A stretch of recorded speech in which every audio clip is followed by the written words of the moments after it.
Hello, good morning. It is the 3rd of April, and I am still reading the book After We Fell by Todd. I'm actually hands-free today, so I do apologise for the angle of the picture. I hope you can hear me clearly.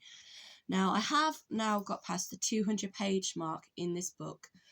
I will double-check which page and which chapter I was on in my previous video, but before I do that, I just want to briefly let you know where I've currently got to in the book.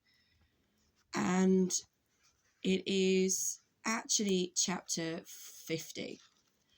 So I've now read up to 50 chapters in this book. And although I've not seen the second movie or the third movie in the series, there is actually a quote that I know is in one of the trailers. And it's funny how that quote actually in the book is mentioned more than once.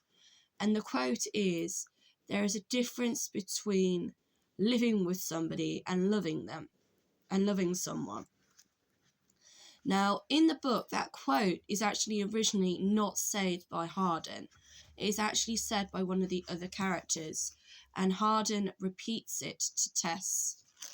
And then he repeats it to this character whose name is Lillian, who is actually the daughter of one of his dad's friends, Max, from college. So it's kind of funny. Yeah, it says it here. It's in my book, it's on page 197. Lillian looks up at me with thoughtful eyes. You know, there is a big difference between not being able to live without someone and loving them. So he actually says that to Tessa. And then he confesses to Lillian that he's said that to her. So it's quite a bit sad, really.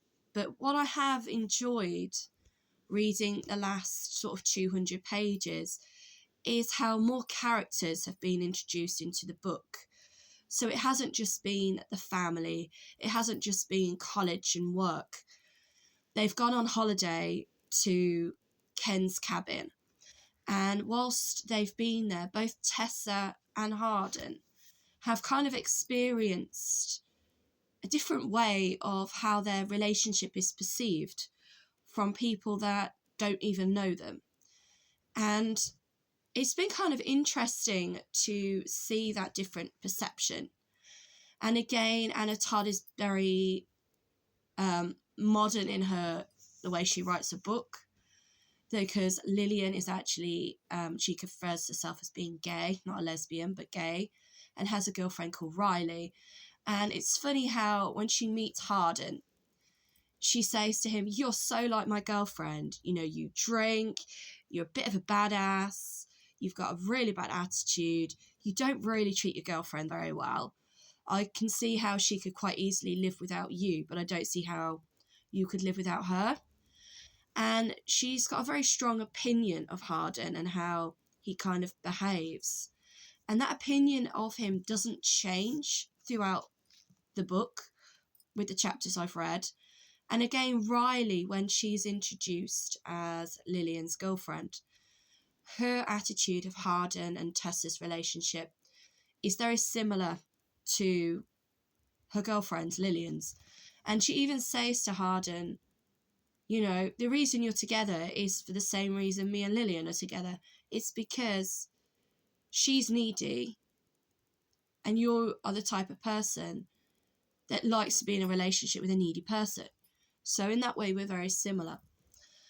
Again, there's a lot of drinking involved. It's funny because in America, the rules of drinking is 21, and yet they're at a restaurant and the waiter doesn't think twice about handing out wine to people that are clearly under the age of 21.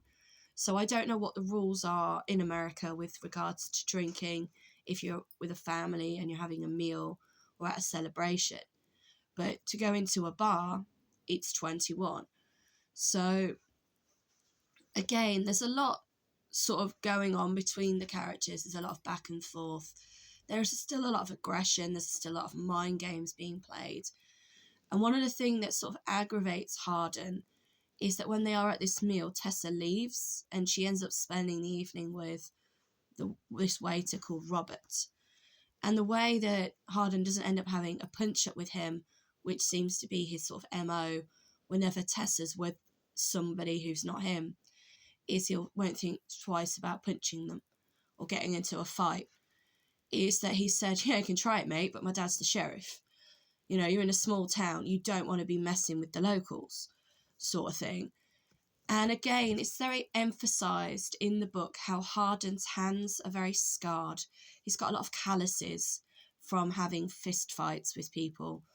He's even got more scars probably from Christmas, from when he missed Ken and ended up punching his hand through a plate of glass, which Tessa helped to fix for him.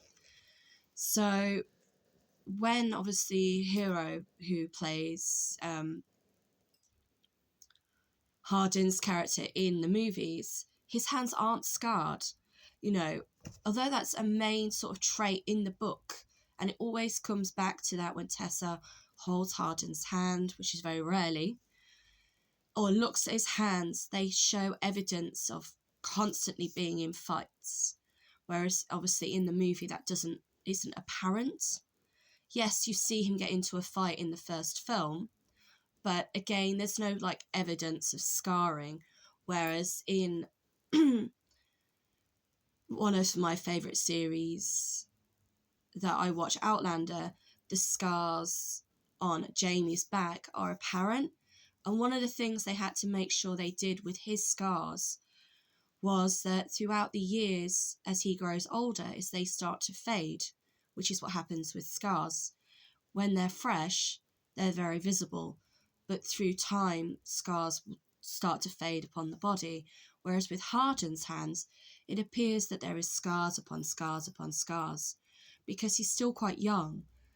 So in a way, yes, his body will heal to a degree, but if you're constantly getting into fights with people, the evidence is always going to be apparent upon the knuckles and upon the fingers and possibly around the wrists, depending on obviously how you've taken a punch or have punched somebody or what you've punched.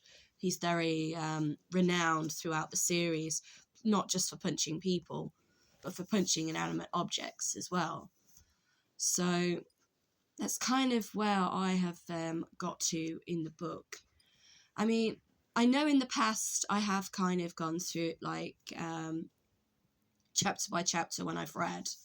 I think now, because I am really trying to focus on getting the book finished, I may go back at a later stage and talk more about certain chapters. I mean, one of the other things that does happen in the next sort of 200 pages of this book is Tessa finally speaks to her mother. And she's on holiday at the time at the cabin, so obviously there's not a lot of phone reception. And she finds out that Noah, who's her first boyfriend, that his grandmother's passed away. As of yet, she hasn't rung Noah, like her mother's requested her to do so. But she feels for him because they have this bond that can never be broken, and she knows that she does have to ring Noah to talk to him. But I did find the conversation that Tessa has with her mother to be very motherly daughtery conversation, as opposed to the first and the second book, where there's a lot of confrontation between them. When Tessa's mum finally hears her voice, it's like a sign of relief. She's accepting that her daughter isn't a child anymore, she is a woman. I think she's kind of relieved as well that Noah is still part of Tessa's life, and there's that glimmer of hope that they may get back together again, which is what her mother wants. But at the same time, she's kind of relieved that Hardin isn't going to Seattle. We still don't know why Hardin doesn't want to go to Seattle, and why he's so adamant about wanting to go to England. But at the same time, her mother's happy for her, that she's following her dreams of going to Seattle, starting a new job, starting a new life, moving on with her life, not being a child anymore. Tessa hasn't told her mother that she's met her father, so there's still... Sorry, even though it's like after 9 a.m. in the morning in England, I'm still not fully awake. So there is that kind of secret between her and her dad. And in a way, her mom, she hasn't really done anything with her life. And I suppose for that reason, she's had to accept that Tessa is going to grow up. She is going to move on. She's not going to be this small town girl who doesn't achieve anything. She's following her dreams. And, you know, and I think it's good that they've kind of had that little bit of closure, as opposed to in After We Collided, where the last time she actually saw her mother was Christmas Eve, and it's now February, so she literally has not spoken to her mother since Christmas Eve. So we're looking at somewhere between 4 to 6 weeks, and that's a long time to not speak to somebody, even if they are a family member. But so I did like the fact that there was that bit of closure in After We Fell. So hopefully, I mean, Tessa's mum will continue to be in the book. Again, we've not really heard much about Trevor. He's already moved to Seattle, and Tessa is due to move there on the Monday. So I will continue reading the book, and like I said, I believe I'm on chapter 50 now. Just quickly go to chapter 50.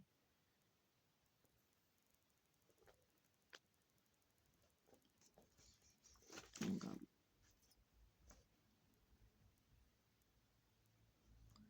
No, I'm not quite on chapter 50 yet. I think I've got past page 250. That's why I was thinking I was on chapter 50. Just double check. Yeah, I've read chapter 45, where they've ended up going to a bar. And it's funny as well. I mean, again, the books and the movies Anna Todd talks about, it clearly shows her age. What books have actually been mentioned in After We Fell, I just want to quickly mention, are Great Expectations, and also A Christmas Carol has been mentioned. When Hardin is walking away from Tessa after they've had another fight on the holiday, A Christmas Carol is the first thing that pops into his head.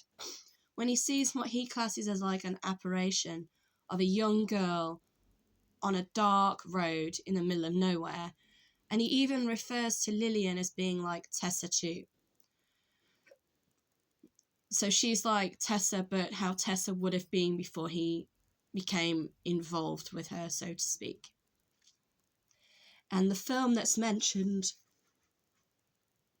is sort of in chapter 45, 44, 45, is Coyote Ugly, where they're kind of going to a local bar away from the restaurant, and there's women who are a little bit more mature than in Coyote Ugly, who are dancing on the bar to music.